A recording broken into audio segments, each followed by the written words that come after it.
Reproductive age ग्रुपमध्ये specific असणारे factor घेऊ. गर्भपिशवीतच काही प्रॉब्लेम असणं, अनाटॉमिकल प्रॉब्लेम म्हणजे फायब्रॉइड आहे, एंडोमेट्रियल पॉलिप आहे, एंडोमेट्रिओसिस आहे किंवा ओव्हरीजमध्ये सिस्ट तयार होणे.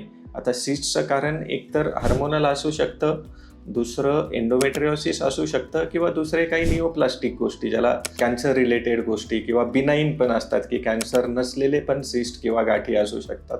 ह्या गोष्टीमुळं पण हार्मोनल इम्बॅलन्स होतो.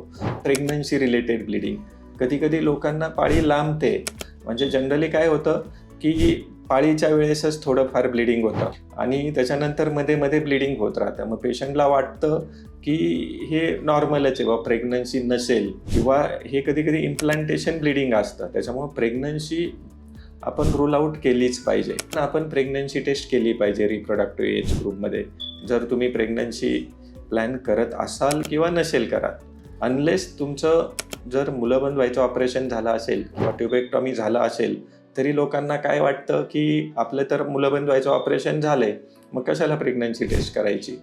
पण इट इज रेअर की 1000 पैकी एखाद्या केसमध्ये मुलंबंद व्हायचं ऑपरेशन पण फेल होऊ शकतं आणि याच्यामुळं कधी कधी प्रेग्नन्सी मिस होते आणि मग उशिरा डायग्नोज झालं का बाकीचे त्रास होतात.